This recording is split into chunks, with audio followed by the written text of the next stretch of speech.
Isu panas menghantam timnas Indonesia jelang babak keempat kualifikasi Piala Dunia 2026 zona Asia. Di saat persiapan terus dimatangkan, media Cina tiba-tiba menggulirkan tudingan mengejutkan soal skuad Garuda disebut-sebut bakal menerima hukuman berat dari FIFA. Kabar tersebut muncul tanpa sinyal apapun sebelumnya. Media Cina, Sohu, melaporkan bahwa Indonesia berpotensi besar terkena sanksi serius dari FIFA karena dugaan pelanggaran dalam penggunaan pemain naturalisasi, yakni kiper Martin Paes. Dalam laporan mereka, Sohu menyebut bahwa Paes diduga pernah bermain untuk timnas Belanda di level yang melanggar ketentuan naturalisasi FIFA. Hal ini membuat partisipasinya bersama timnas Indonesia dianggap berisiko menyalahi regulasi. Kiper Belanda mereka, Paes, terbongkar pernah bermain untuk timnas Belanda dan diduga melanggar peraturan pemain naturalisasi FIFA, tulis Sohu. Sohu kemudian memunculkan narasi mengerikan. Jika dugaan ini benar, maka seluruh hasil pertandingan Indonesia di babak ketiga kualifikasi Piala Dunia 2026 bisa dianggap tidak sah.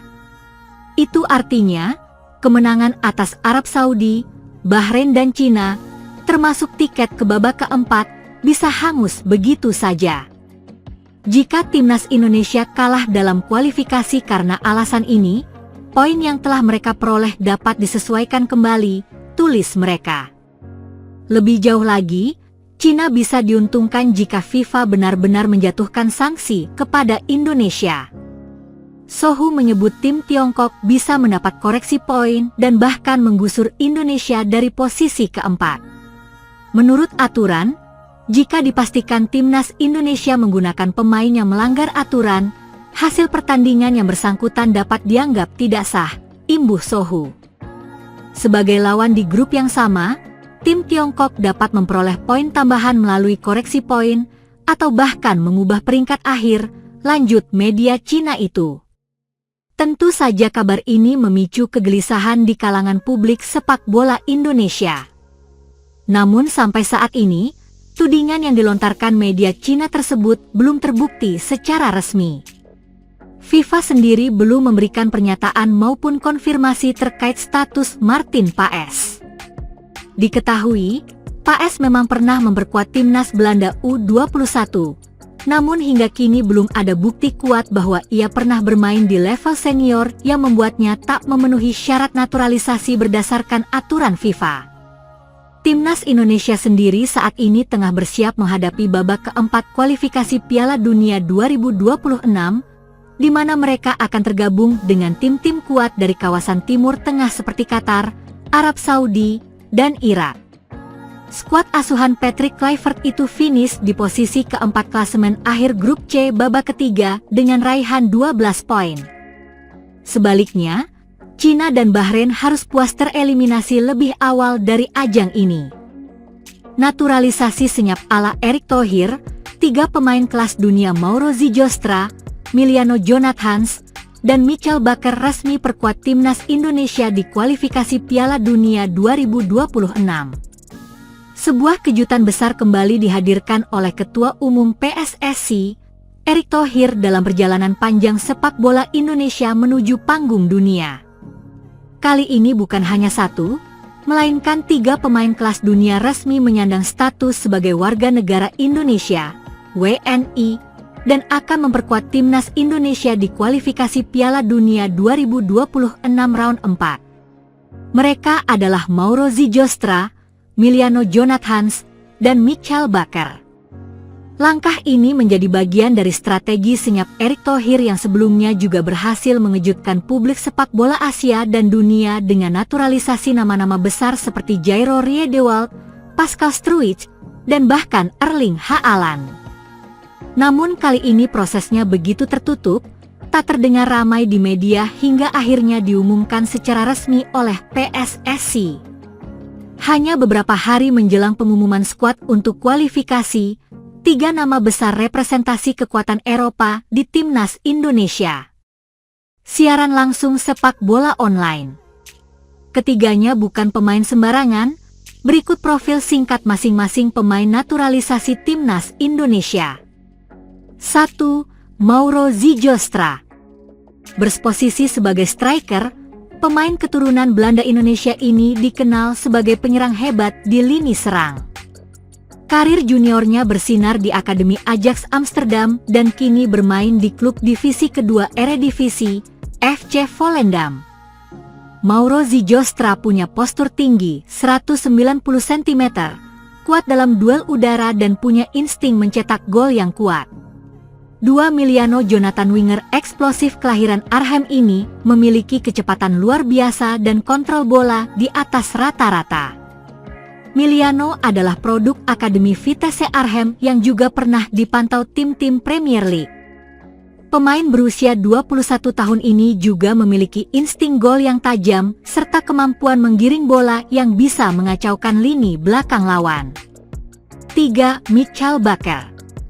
Nama ini sudah tak asing bagi pencinta sepak bola Eropa, ex-pemain PSG dan Bayer Leverkusen. Bakker adalah bek sayap kiri dengan karakter menyerang yang kuat, punya pengalaman bermain di Liga Champions dan Ligue 1. Kehadiran Bakker menjadi revolusi besar di sisi kiri pertahanan Indonesia yang selama ini kekurangan bek berkualitas di level internasional. Erick Thohir melakukan pendekatan senyap yang sukses menaturalisasi 3 pemain keturunan Eropa, Mauro Zijostra, Milano Jonathans, dan Michael Bakker, yang resmi akan memperkuat timnas Indonesia di putaran keempat kualifikasi Piala Dunia 2026. Proses naturalisasi tertutup demi efektivitas. Berbeda dari proses sebelumnya yang kerap ramai di media sejak tahap awal, kali ini naturalisasi dilakukan secara tertutup. Kami ingin bekerja tanpa banyak sorotan. Fokus kami adalah hasil, bukan wacana, ujar Erick Thohir dalam konferensi pers di GBK Arena, Jakarta. PSSI bekerja sama dengan Kemenkumham, Kemenpora, dan Kementerian Luar Negeri untuk mempercepat proses ini. Bahkan, sidang paripurna DPR yang mengesahkan kewarganegaraan ketiga pemain dilakukan tertutup atas permintaan PSSI, guna menghindari polemik. Respons media internasional dan tagar viral. Langkah senyap ini langsung disorot berbagai media internasional. ESPN menyebut Indonesia bukan lagi sekadar bermimpi tampil di Piala Dunia, tetapi benar-benar mempersiapkannya dengan senjata kelas dunia. Sementara media Belanda, The Telegraaf, menurunkan headline, 3 bintang keturunan kini membela merah putih. Tagar seperti Welcome Zijostra, Miliano untuk Garuda, dan Bakker sudah merah putih langsung viral dan sempat menempati trending nomor 1 di platform X, Twitter, selama 24 jam. Daya gedor baru untuk timnas Indonesia. Pelatih kepala timnas Indonesia, Patrick Kluivert, menyambut kedatangan ketiga pemain tersebut dengan optimisme. Dengan Mauro, Miliano, dan Bakker, kami tidak hanya mendapat pemain hebat secara teknis, tapi juga pemimpin di lapangan, ujarnya. Kehadiran mereka diyakini akan memperbaiki titik lemah timnas, khususnya di sisi pertahanan kiri, kontrol lini tengah, dan serangan balik cepat. Proyek Garuda Emas 2026-2030. Naturalisasi ini bukan proyek jangka pendek. Dalam dokumen strategi internal PSSI, terlihat bahwa naturalisasi pemain keturunan berusia 21-26 tahun merupakan bagian dari proyek Garuda Emas 2026-2030. Kami ingin timnas punya fondasi kuat untuk 2 siklus Piala Dunia. Ini bukan proyek satu malam, tegas Erick Thohir. Saat ini, PSSI juga dikabarkan masih memantau 5 pemain tambahan dari Eropa, 2 diantaranya bermain di Serie A dan Bundesliga. Berikut daftar nama yang diprediksi menjadi kekuatan utama timnas Indonesia. GK, Martin Paes, Hernando Ari, Emil Audero. DF, Shain Patinama, Asnawi Mangkualam, Mes Hilgers, Jordi Amat, Elkan Bagot, Jai Idzes, Rizky Ridho, Kelvin Verdong, Michael Bakker, Kevin Dix, dan James Sandy Walsh. MF, Ivar Jenner, Joey Plupesi, Justin Hubner, Tom Haye, Nathan Cheaon. FW, Rafael Struijk, Marcelino Ferdinand, Ragnar Oratmangoen, Witan Sulaiman, Mauro Zijostra, Miliano Jonathans, Yacop Sayuri, Beckham Putra. Diperkirakan, Miliano akan diplot sebagai winger kanan menggantikan Sadil Ramdhani yang performanya dianggap belum stabil. Kritik versus dukungan, strategi atau jalan pintas? Meski banyak yang memuji strategi ini, ada pula yang mengkritik PSSI karena dianggap mengabaikan pembinaan usia muda. Erick Thohir membantah keras anggapan tersebut. Pembinaan jalan terus.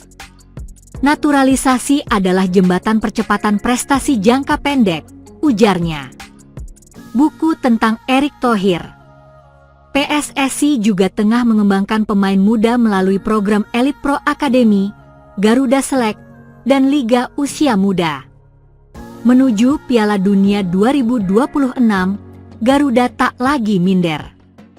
Indonesia dijadwalkan menghadapi lawan berat seperti Korea Selatan, Jepang, Iran, Arab Saudi, dan Qatar. Namun, kali ini Garuda tak gentar. Pemusatan latihan akan digelar di Belanda dan Jepang, lengkap dengan uji coba melawan tim-tim kuat dari Eropa dan Amerika Latin.